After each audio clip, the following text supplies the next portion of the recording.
বিভূতিভূষণ বন্দ্যোপাধ্যায়ের লেখা ছোট গল্প বিড়ম্বনা। বিষ্ণু অনেক দিন পরে দেশে ফিরল শীতকালে। পৌষ মাসের প্রথম। স্টেশন থেকে নেমে গ্রামে যাওয়ার পথে কলাইমুগের ক্ষেতে সুঁটি পেকে উঠেছে। কোনো ক্ষেতে ফসল কাটা হয়ে খালি জমি পড়ে আছে। লোকের বাড়ির উঠান পর্যন্ত ছোট এরাঞ্চির ঝোপ। শীতের সময় সাদা সাদা থোকা ফুলে মাঠ বন ভর্তি। নতুন কাটা খেজুর রসের সুগন্ধ পথের বাতাসে। গ্রামের নাম থুতরোবেড়ে, 6 ক্রোশ দূর স্টেশন থেকে। আজ গ্রামে পৌঁছানো যাবে না, বেলা পড়ে এসেছে। বেশি দূরও যাওয়া যাবে না। আরামডাঙ্গা কিংবা সোনাখালি বাক্সা পর্যন্ত সন্ধ্যের আগে পৌঁছে আশ্রয় নিতে হবে কোথাও। বিষ্ণু 2 বছর আগে দিন দশেকের জন্যে গ্রামে এসে দিন কত জ্ঞাতি ভাইপোর বাড়িতে ছিল। তার আগে আসেনি বোধহয় 13 কি 14 বছর। সে থাকে বহুদূর সম্বলপুর জেলা টিটলাগড় বলে এক গ্রামে। ওখানকার এক উড়িয়া ব্রাহ্মণ জমিদারের ছেলের প্রাইভেট টিউটর। বয়স হয়েছে বটে, প্রাইভেট টিউশনি করার সময় এখন নয়, কিন্তু ভাগ্য এর চেয়ে কোনো ভালো জিনিস ওকে দেয়নি। অনতিক্রম্য অদৃষ্ট কেবল দেশ থেকে দেশান্তরে ঘুরিয়ে নিয়ে বেড়াচ্ছে আজ কত বৎসর। উন্নতি হয়নি জীবনে, হবে যে কোনো দিন তার আশাও কম। পরের বাড়ি থেকে থেকে পরের ছেলেকে মানুষ করে বয়স প্রায় 40-এর কোঠায় ঠেকল। পথে মথুরাপুরের সতীশ কলু গরুর গাড়িতে ধানের বস্তার ওপর বসে আসছে। সেই সতীশ কলু ধুতরোবেড়ের হরিগুরু মশাইয়ের পাঠশালায় দুজনে একসঙ্গে পড়ত। অনেক কাল পরে দেখা, তবুও বিষ্ণু চিনতে পারল। ও সতীশ, ভালো আছো? চিনতে পারো? সতীশের মাথার চুলে পাক ধরেছে। চেহারাখানি বেশ স্থূল ও হৃষ্টপুষ্ট।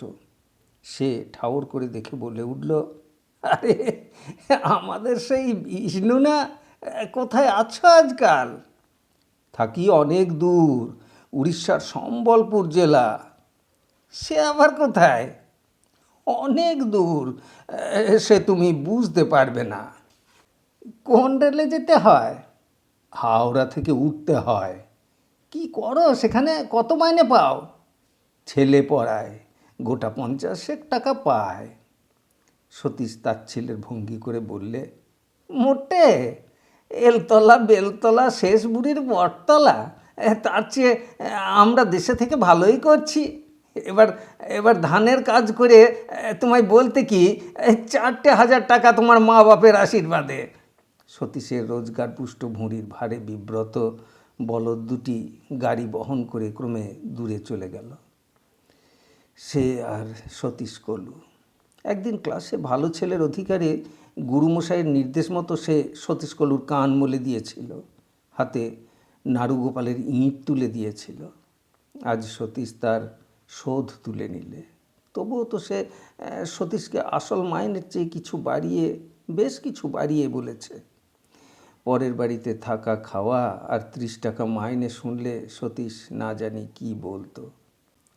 অনেক দিন না এলেও সে চিনতে পেরেছে দূরের ওই বটগাছটা সোনাখালি বাক্সার কুঠিবাড়ির বটগাছ। বেলা পড়ে এসেছে, সন্ধে হবার দেরি নেই। সোনাখালিতে রাত্রে কারো বাড়ি থাকতে হবে, কিন্তু ও গ্রামে ভদ্রলোকের বাড়ি বেশি নেই বলেই তার জানা আছে। যা হোক, একজনের কারো বাড়িতে থাকার জোগাড় করতেই হবে। গ্রামে ঢুকে প্রথমেই তার নজরে পড়ল রাস্তার বাঁ দিকে যেখানে আগে বাঁশবন ছিল, এখন সেখানে একটা ছোট ঘর। বাইরে লেখা আছে ইউনিয়ন বোর্ড দাতব্য চিকিৎসালয়। নতুন ব্যাপারটা। এই গ্রামের ত্রিসীমানায় কোনো দিন ডাক্তারখানা ছিল না। একজন লোককে জিজ্ঞেস করে জানলে একটু দূরে গিয়ে পুকুর পাড়ে যে খড়ের ঘর, সেটাই ডাক্তারবাবুর কোয়ার্টার। ডাক্তারবাবু ব্রাহ্মণ শুনে বিষ্ণু ভাবলে অন্য কোথাও আশ্রয় প্রার্থনা করার চেয়ে ওখানে যাওয়াই ভালো। ডাক্তারবাবুর বাসা খুঁজে বের করতে দেরি হলো না। বাইরেই ডাক্তারবাবু বসেছিলেন, হাত কাটা ফতুয়া, 9 হাতি ধুতি পরনে। পাড়াগাঁয়ের ইউনিয়ন বোর্ডের ডাক্তার, ওর চেয়ে কি ভালো বেশভূষা বা হবে? বিষ্ণুকে বললেন, কোথা থেকে আসছেন? কলকাতা থেকে। একটু জায়গা দিতে হবে রাত্রে। আপনারা ব্রাহ্মণ, স্বচ্ছন্দে থাকুন। আমার এই বাইরের ঘর খালিই পড়ে থাকে। যাবেন কোথায়? যাব আর ক্রোশ ৫-৬ এদিকে। আপনি বোধহয় বিদেশি, সব গ্রামের নাম জানেন না। আজ্ঞে না, আমি বিয়ে করেছি এই দেশেই, ধূত্র বেড়ে। বিষ্ণুর মুখে কৌতূহলের রেখা ফুটে উঠল। বললে, ধূত্র বেড়ে? আপনার শ্বশুরের নাম কি? ডাক্তারবাবু বললেন, কেন, চেনেন নাকি কাউকে? ধূত্রবেড়ের কালিদাস বাণুজ্যে আমার শ্বশুর। বিষ্ণু চমকে উঠল। হঠাৎ যেন চোখের সামনে কতকগুলো কি মাকড়সার জালের মতো ভেসে উঠে মিলিয়ে গেল। কান ঝাঁ ঝাঁ করতে লাগলো। পরক্ষণে সে নিজেকে সামলে নিয়ে বললে, না, চিনি নে, এমনি বলছি, আমিও নতুন এদেশে। ডাক্তার তারপর কী সব বকে যেতে লাগলো। বিষ্ণু কিছু কিছু বা শোনে, কিছু শোনে না। উত্তরগুলো বোধহয় কিছু কিছু অসংলগ্ন হতে লাগলো। ভাগ্যিস ডাক্তার কিছুক্ষণ বকুনির পর বাড়ির ভেতরে চলে গেল অতিথির ব্যবস্থা করতে, তাই রক্ষে। নতুবা বিষ্ণু মুশকিলে পড়ে যেত। এ তাহলে নন্দীকে বিয়ে করেছে। কিন্তু অদ্ভুত ভাগ্যের বিপর্যয়। এতকাল পরে ঘুরতে ঘুরতে কিনা সে এখানে এসে হাজির হলো একেবারে নন্দীর স্বামীর বাড়িতে। কিন্তু তার চেয়েও বিপদ যে সে এখানে এসেছে, সে কথা নন্দীকে জানতে দেবে না দেবে না, না জানতে দেওয়াই ভালো। তাকে এক রাত্রির জন্য সম্পূর্ণ আত্মগোপন করে চলতে হবে। যদি বাড়ির মধ্যে খেতে নিয়ে যায় ডাক্তার। ধূত্রবেড়ে গ্রামের সেসব স্বপ্নময় দিন কতকাল কেটে গিয়েছে। অদ্ভুত সব দিন এখন মনে হয় তারা স্বপ্নের মতো অবাস্তব।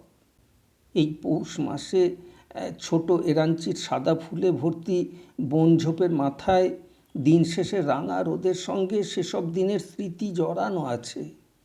এদের সঙ্গে যে সুন্দর মুখের সম্বন্ধ ছিল তার জীবনে অত্যন্ত প্রত্যক্ষ, অত্যন্ত বাস্তব, যা যা এতদিন ধরে মধুর স্মৃতির কুয়াশা সৃষ্টি করে রেখেছে। আজ তাকে সে চলে যেতে দেবে না। দিলে হয়তো সে ভুল করবে, কে জানে। প্রত্যক্ষ বাস্তবতার রূঢ় আঘাতে স্বপ্ন যদি ভেঙে যায়, সে সে নন্দী যদি না থাকে, 16 বছর আগের সে নন্দী। 16 বছর দেখেনি সে তাকে। কত বিনিদ্র রজনী সে যাপন করেছে, কত চোখের জল ফেলেছে যার কথা ভেবে। তারপর হয়তো বিস্মৃতির উপলেপনে শান্ত, স্নিগ্ধ, মধুর হয়ে এসেছিল যার স্মৃতি। আজ আজ এতদিন পরে সে এভাবে এত কাছে এসে পড়বে, এ কে ভেবেছিল? ডাক্তারবাবু এই সময় চা ও একটা বাটিতে 2টি চিঁড়ে ভাজা নিয়ে ঘরে ঢুকে বললেন, একটু চা খান আর এই সামান্য কিছু মুখে দিন। পাড়াগাঁ জায়গা কী বা আছে, নতুন পাটালি এনে দেবো একটু, ভালো পাটালি আছে। আমার স্ত্রী বললে, যদি খান জিজ্ঞেস করে এসো। বিষ্ণু হেসে বললে, আমাকে কি শহুরে বাবু পেয়েছেন? এ সময় খেজুর গুড়ের পাটালি তো দেবভোগ্য জিনিস, নিশ্চয়ই খাবো। নন্দী বলেছে তাকে পাটালি দিতে। সে কি জানে এতদিন পরে কে এসে তার বাড়িতে অতিথি হয়েছে। বিষ্ণুর মনে পড়ে অনেক দিন আগের বিকচনমুখ একটি রজনীগন্ধার ছড়ি। প্রভাতের সোনালি সূর্যালোক এসে পড়েছে শিশির সিক্ত আধ ফোটা কুঁড়ির উপর। এমনিতর জ্যোৎস্না রাতে ধূত্রবেড়ে গ্রামে আজ 16-17 বছর আগে বাণুজ্য বাড়ির বেলতলায় একটি কিশোরীর ছবি আবার মনে আসে। তার তার স্বপ্নের মায়া কাজল পরা ডাগর চোখের স্মৃতি হয়তো কিছু অস্পষ্ট হয়ে এসেছিল, কিন্তু কিন্তু আজ হঠাৎ এই সন্ধ্যায় সেগুলো এত স্পষ্ট হয়ে উঠল, একেবারে এখানে এসে পড়েছে বলেই। একবার একবার তার প্রবল আকাঙ্ক্ষা জাগলো। ডাক্তারকে সে বলে, আপনি কালিদাস বাণুজ্যের মেয়ে নন্দিনীকে বিয়ে করেছেন বুঝি? তখনই ডাক্তার অবাক হয়ে বলবে, আপনি আপনি চেনেন নাকি? হ্যাঁ, আমি ওই গাঁয়েরই ছেলে, মানে ছিলাম। ও বটে বটে, মশাইয়ের নামটা কি বলুন গিয়ে? ধূত্রবেড়ের বিষ্ণু ঘোষাল এসেছে বাইরে। নন্দী নন্দী তখনই ছুটতে ছুটতে আসবে। কিশোরী নন্দিনী যেমন তার আসবার খবর পেলে বাড়ির ভিতর থেকে ছুটে বাইরে আসতো। বিষ্ণুদা, কিরে নন্দী, কেমন আছিস? এতকাল পরে কোথা থেকে? তুমি কি করছো? কেমন আছো? গাঁয়ে আর যাও না কেন? সেসব কথার উত্তর দিচ্ছি, তুই বস, আগে কথা বলি। 16 বছর পরে দেখা, এক গাদা কথা জমে রয়েছে। বলো বিষ্ণুদা, সব শুনবো। কতকাল তোমার সঙ্গে দেখা নেই। আগে তোমায় খাওয়াই, তারপর সারা রাত বসে গল্প করব, কেমন তো? কিন্তু এসব কি সত্যি হবে? নন্দী কি এখনও সেই চঞ্চলা তরুণী আছে? লঘুগতি হরিণীর মতো ত্রস্তব্যস্ত হবে তার পদক্ষেপ আজও? কিংবা নন্দীর মেদভার মন্থর মনে সে ব্যাকুলতা, ক্ষিপ্রতা, সজীবতা আজ যদি না থাকে? 5-6টি ছেলেমেয়ের মা, মোটাসোটা গিন্নি বান্নি নন্দীর মধ্যে সেই বিকচনমুখ রজনীগন্ধাকে যদি খুঁজে না পায়? বিষ্ণু বিষ্ণু ক্লান্তিতে চোখ বুজল। ডাক্তার বললে, মশাই, ঘুম পাচ্ছে নাকি? বালিশ এনে দেব? না না, এই তো সন্ধেবেলা। রাস্তা হেঁটেছেন কি না তাই বলছি। না, ঘুমোবো না। তামাক খান? না, থাক, সেই জন্যে ব্যস্ত হতে হবে না। আচ্ছা, এই ছোট্ট গাঁ আপনার ভালো লাগে? ডাক্তারবাবু হেসে বলে উঠল, দেখুন দেখি কাণ্ড। ভালো লাগা না লাগার তো কোনো মানে হয় না। আমি করি চাকরি, পেটের দায়ে বন্দি। ভালো আমাকে লাগাতে হবে। যেখানে ভাত সেখানে শান্তি। তা তো বটেই। আগে ভালো লাগতো না, এখন সয়ে গিয়েছে। যা হোক, 2 পয়সা পাই এখানে। আশেপাশের 8-10খানা গ্রামের লোক আমাকেই ডাকে। 2 টাকা ফি করেছি, আর বর্ষাকালে গরুর গাড়ির ভাড়া। শীতকালে এখন সাইকেলে যায়। এইসব গ্রামের চাষিরা বছরে যা দেয় তাতে একটা গোলা ভর্তি হয়ে যায়। খাবার সময় বাড়ির মধ্যে গিয়ে দেখবেন এখন ভালো কি স্বাদে লাগে। স্থূল তৃপ্তিবোধে ডাক্তারের ছোট ছোট চোখ আরও যেন বুঝে ছোট হয়ে আসে। বিষ্ণুর ভালো লাগে না সেটা। এ ধরনের স্থূল অনুভূতির প্রকাশ তার কাছে চিরকালই বিরক্তিকর। অন্য কথা পারবার চেষ্টায় সে বললে, এই জায়গায় ম্যালেরিয়া কেমন? ম্যালেরিয়া খুবই। ম্যালেরিয়াই তো লক্ষ্মী আছে বলেই যা হোক 2 পয়সা রোজগার করি। একটি মেয়ে প্রায় বিয়ের বয়সে পা দেবো দেবো করছে। সামনের বছর বিয়ে দিতেই হবে। বিষ্ণু নিজের অলক্ষিতে চমকে উঠল। এ কথা সে জিজ্ঞেস করেনি, জানতেও চায়নি। নন্দীর মেয়ে বিবাহযোগ্য হয়ে উঠেছে। কত বয়স হবে? 16-17? না, এইসব পল্লী গ্রামের সমাজে বিবাহের ঊর্ধ্বতম বয়স তো অত নয়, সে ভুলে যাচ্ছে। 13-14 বছরের বালিকা হবে বোধ হয়। যাক, সে কথায় তার দরকার কি? অন্য কোনো দরকার নয়। নন্দীর বর্তমান চেহারা সে বুঝতে চাইছে তার ছেলে মেয়ের সংখ্যার মধ্য দিয়ে। এমন সময় বাইরে থেকে কে ডাকলো, ডাক্তারবাবু আছেন? ডাক্তার উঠে বাইরে গেল। একটু পরে ফিরে এসে বললে, আমাকে যে একবার চাঁপা বেড়ে যেতে হচ্ছে জরুরি কলে। শক্ত কেস। গরুর গাড়িতে যাবো আসবো, 3-4 কোষ দূর হবে। আমার তো থাকবার জো নেই, ফিরতে হবে শেষ রাত।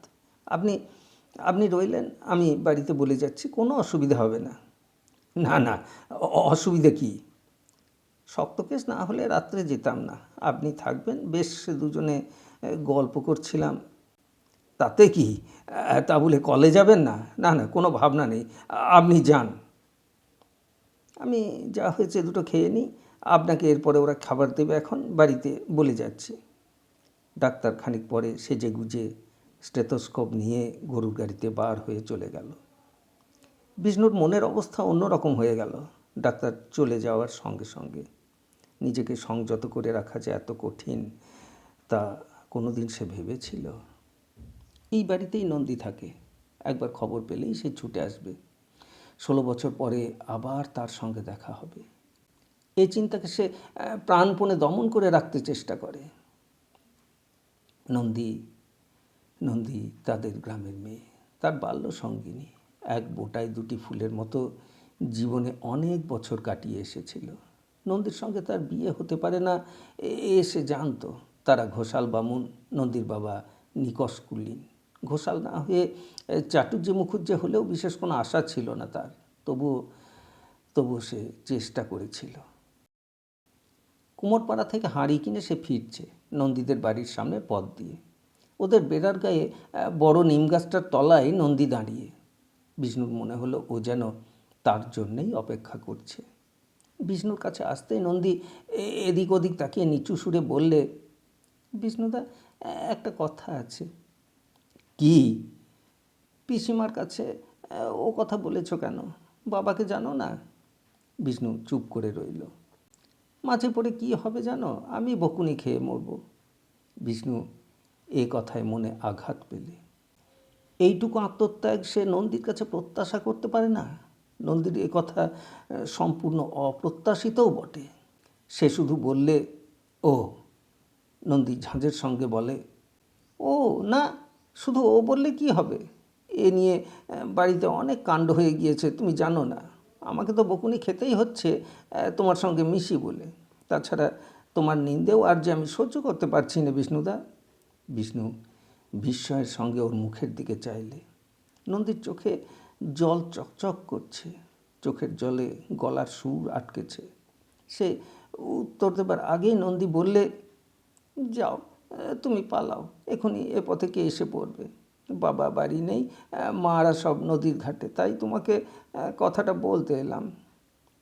কি করে জানলি আমি এ পথে? ছাদ থেকে দেখি তুমি হাঁড়ি হাতে আসছো। আচ্ছা চলি, খবরদার কোনো কথা আর যেন। নন্দী মুখের কথা শেষ না করে পিঠের উপর ঝোলানো লম্বা বেনি দুলিয়ে ছুটে পালালো। কিন্তু বিস্মিত বিষ্ণু কয়েক পা যেতে না যেতেই নন্দী আবার ওকে ডেকে বললে, ও বিষ্ণুদা, শোনো একটা কথা। ও বিষ্ণুদা। কী রে? শোনো, সরে এসো আর একটু। কি? তোমার সাহস আছে? কেন? আমায় নিয়ে পালিয়ে যেতে পারো? বিষ্ণু কথাটা ভালো করে যেন বুঝতে পারলে না। ইতস্তত করে বললে, পালিয়ে? কীরকম? তোকে নিয়ে তা তা নন্দী ঘাড় দুলিয়ে বাঁকিয়ে এক অপূর্ব ভঙ্গি করে বললে, বুঝেছি, খুব পুরুষ মানুষ তুমি। সময় নেই হ্যাঁ কি না জবাব চাই। আমি যা বলবো তুমি তাতে রাজি আছো? সাহস হয়? তা কেমন করে সম্ভব নন্দী? ও, কেন অসম্ভব শুনি? দূর পাগলি, তা হয় না। হয় না কেন? এ কি ছেলে খেলা নন্দী? কত কথা ভাবতে হবে। টাকা কোথায়? রাখবো কোথা? মা বাবা কি ভাববেন? যেন আমার কিছু ভাববার নেই, আমার মা বাপ নেই। বুঝতে পেরেছি তোমাদের বিদ্যে, এই তুমি পুরুষ মানুষ। আচ্ছা তুমি যাও। স্তম্ভিত ও হতবুদ্ধি বিষ্ণুকে আর কিছু বলবার অবকাশ না দিয়েই নন্দী এক ছুটে ওদের বাড়ির খিড়কির দোরের মধ্যে গিয়ে ঢুকে পড়ল। নন্দীর সঙ্গে তার আর দেখা হয়নি, কেবল হয়েছিল অতি অল্পক্ষণের জন্য বিয়ের রাত্রে। কন্যা সম্প্রদান সমাধা হওয়ার সঙ্গে সঙ্গে বিষ্ণু ওদের বাড়ি থেকে চলে এসেছিল। নিমন্ত্রণ খেতেও বসেনি গ্রামের নিমন্ত্রিত ব্রাহ্মণদের সঙ্গে। বিয়ের পরদিন সকালে নন্দীর ছোট বোন মালতী ওকে পথে দেখে বললে, কাল কোথায় পালালে বিষ্ণুদা? দিদি দুবার তোমাকে ডাকতে পাঠালে। বাসর ঘরে আমায় চুপি চুপি বললে বিষ্ণুদাকে ডেকে নিয়ে আয়। আমি তোমায় কোথাও দেখতে পেলাম না। বামুন খেতে বসবার সময় দিদি আবার বললে, এইবার নিশ্চয়ই বিষ্ণুদা খেতে বসেছে, বলে আয়। আবার আমি বাইরে ছুটে এলাম তোমায় ডাকতে, কোথাও দেখলাম না। তুমি কাল খাওনি কেন আমাদের বাড়ি? খায়নি কেন? তোর কাছে তার কৈফিয়ত দিতে হবে নাকি? বাহ! মালতী ঘাড় দুলিয়ে বললে, আহা, কথার কি ছিরি দেখো। আমি ভালোর জন্য বলতে গেলুম। যা, ভালোর জন্য বলতে হবে না, খুব হয়েছে। বর দেখেছ? একবার এক চমক দেখেছিলাম, ময়দা মাখছিলাম গোয়ালের চালায়, আমি আর নটবর। বর দেখি কখন? তোর দিদি চলে গিয়েছে? এই এখন গেল। যাবার সময় দিদি বললে, দেখে আয় বিষ্ণুদা বাইরে আছে কি না। আমি মরি ছুটোছুটি করে, একবার ঘর একবার বার। দিদির চোখের জল ফেলছিল তুমি খাওনি বলে, জানো। হয়েছে, যা। কতকালের কথা সব। তারপর সুদীর্ঘ 16টি বছর কেটে গিয়েছে। ধূত্রবেড়ে গ্রামের সঙ্গে যোগাযোগ বিচ্ছিন্ন হয়ে যায় নন্দীর বিয়ের কয়েক মাস পরেই। বাবা মারা গেলেন, মামা এসে ওদের নিয়ে গেলেন তাঁদের দেশে। গ্রামের খড়ের ঘর অযত্নে ভেঙে চুরে ধূলিসাৎ হলো। হঠাৎ বিষ্ণু চমকে উঠল। 14-15 বছরের কিশোরী নন্দী দোরের কাছে দাঁড়িয়ে সেকালের মতোই মৃদু মধুর সুরে জিজ্ঞেস করছে, আপনাকে কি এখন খাবার দেওয়া হবে? মা জিজ্ঞেস করলেন। ও, তা ওর চমকে ওঠার ভাবে মেয়েটির বোধহয় হাসি পেল। ঠোঁটের প্রান্তে হাসি চেপে বললে, খাবেন এখন? তুমি বুঝি ডাক্তারবাবুর মেয়ে? হ্যাঁ। নাম কি তোমার খুকি? তুলসী। এখানে একটু বসো না, খাবো এখন একটু পরে। আচ্ছা, তোমার বাবা মা একই রকম নাম রাখলেন তোমার? তুলসী হবে তোমার ঠাকুমা দিদিমার নাম। তোমার নাম তুলসী হলে কি মানায়? তোমার নাম হবে রেবা, রেখা, শিপ্রা, অনিতা, নিদেন পক্ষে সুকুমারী, সুলোচনা, নলিনী, এইসব, তা না তুলসী। বিষ্ণুর কথার ভঙ্গিতে মেয়েটি হেসে ফেললে। চোখ নিচু করে শান্ত সুরে বললে, ঠাকুরমা রেখেছিলেন। আমি যখন হই ঠাকুরমা বেঁচে ছিলেন কি না। তোমাদের দেশ কোথায়? নদী জেলা, মদনপুরের কাছে। দেশে বড় যাওয়া হয় না, বাবার যেখানে চাকরি সেখানেই থাকতে হয়। তুমি বড়? আর কটি ভাই বোন? আমার ছোট আর দুই বোন। ছোট আর একটি ভাই, এই 2 বছরের। বেশ। খানিকক্ষণ কথাবার্তার পর মেয়েটি বললে, এইবার খাবেন?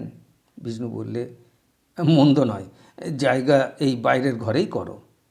কেন? ভেতরে রোয়াকে করি, রোয়াকের ওপর চালা আছে। না না, তুমি বাইরের ঘরে এখানেই জায়গা করো খুকি, বাড়ির মধ্যে দরকার নেই।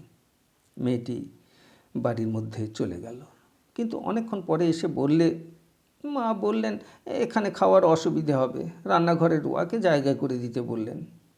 বিষ্ণু ব্যস্ত হয়ে বললে, না না, তুমি খুকি বাইরেই জায়গা করে দাও, কোনো অসুবিধা হবে না। বাড়ির মধ্যে আমার বাঁধো বাঁধো ঠেকবে, এখানেই দাও। খুকি বাড়ির মধ্যে চলে গেল আবার। বিষ্ণুর সমস্ত দেহ মন চঞ্চল, উত্তেজিত হয়ে উঠেছে। এই মেয়েটির মধ্যে 15 বছরের কিশোরী নন্দীকে কতকাল পরে আবার প্রত্যক্ষ করলে সে। সেই চোখ মুখের ভঙ্গি, সেই হাসি, স্বপ্নের মতো মনে হয় সব। বাইরের ঘরেই খাবার জায়গা করে দেওয়া হলো। তুলসী পরিবেশন করলে। দোরের বাইরে ফিসফিস শব্দ শুনে বিষ্ণুর মনে হলো এর মা রান্নাঘর থেকে খাবার বয়ে নিয়ে এসে ওকে সাহায্য করছে। বিষ্ণু আগে থেকেই সতর্ক হয়ে দোরের দিকে পিছন ফিরে বসেছিল। নন্দী যেন কিছুতেই জানতে না পারে আজ সে তারই বাড়ির অতিথি। খাওয়া শেষ হয়ে গেল, রাত বেশি হয়নি। পাড়াগাঁয়ে শীতের রাত্রে সকাল সকাল লোকে আহার আদি চুকিয়ে ফেলে।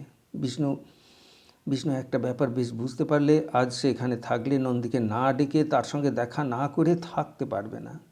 বারবার তাকে এই ইচ্ছা দমন করতে হয় প্রাণপণে। বারবার আবার অন্য পথ দিয়ে সেটা এসে মনকে চঞ্চল করে তোলে। ধমনীতে উন্মাদ রক্তস্রোত বইতে শুরু করেছে। মন বলছে, নন্দীকে ডাকো, জীবনে এমন অবসর আর পাবে না। কতদিন পরে দেখা করবে না। ঘুম অসম্ভব। না, সে একটিবার নন্দীকে খবর পাঠাবে। দেখা করতে তো দোষ নেই, তুলসীকে ডেকে খবর পাঠাবে। কিভাবে বলবে, তুলসী তোমার মামার বাড়ি কোন গ্রামে? ধুদ্রবেড়ে? তোমার মা তাহলে আমাদের গ্রামেরই মেয়ে। বলগে ধুদ্রবেড়ের শিবনাথ ঘোষালের ছেলে বিষ্ণু ডাকছে, দেখা করবে। না না না না, ওভাবে নয়। তুলসীকে ডেকে কথায় কথায় তাকে শুনিয়ে দেবে যে তার বাড়ি ধুদ্রবেড়ে। এতে তুলসী নিশ্চয়ই বলবে যে তার মামার বাড়িও সেই গ্রামে। ডাক্তারের সঙ্গে এ সম্বন্ধে যে কথা একবার হয়েছিল, তুলসী তার খবর জানে না। তুলসী তখন তার মায়ের কাছে ঠিক গিয়ে বলবে, বাইরের ঘরে যিনি এসেছেন তিনি ধুদ্রবেড়ের লোক। নন্দী নিশ্চয়ই বলবে, নাম কি জিজ্ঞেস করে আয়। বাপের বাড়ির গ্রামের লোক সম্বন্ধে নন্দী উদাসীন থাকতে পারবে না। সে বলবে, বল গিয়ে ধুদ্রবেড়ের শিবনাথ ঘোষালের, ইত্যাদি ইত্যাদি। নন্দী ছুটতে ছুটতে বাইরে আসবে আবার। বিষ্ণু বিছানা থেকে উঠে পড়ল। উত্তেজিতভাবে কিছুক্ষণ পায়চারি করলে বাইরের দিকে রোয়াকে। তারপর ডাক দিলে, তুলসী, তুলসী। তুলসী ছুটে এলো বাইরের ঘরে। বিষ্ণু বললে, ডাক্তারবাবু কখন ফিরবেন খুকি? গলার সুর অনেকটা নিচু করেই সে কথা বলছে অনেকক্ষণ থেকে। তুলসী বললে, তা তো জানি নে, মাকে জিজ্ঞেস করে আসবো। না, থাক।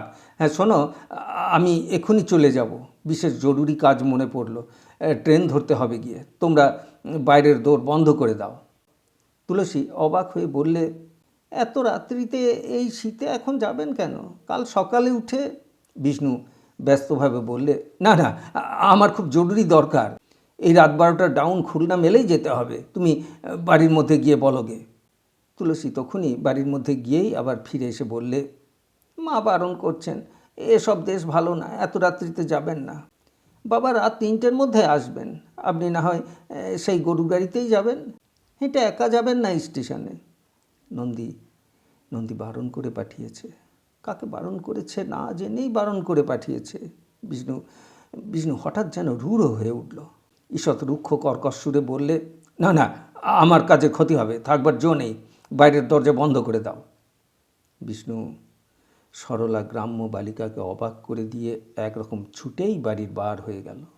তারপর নিঃসঙ্গ তারা ভরা রাত্রি, মাঠের পর মাঠ, পৌষের কনকনে শীত, প্রস্ফুট সর্ষে ফুলের সুগন্ধ, বহুদিনের স্বপ্ন ভরা প্রথম যৌবনের নেশা ওর শিরায় শিরায়।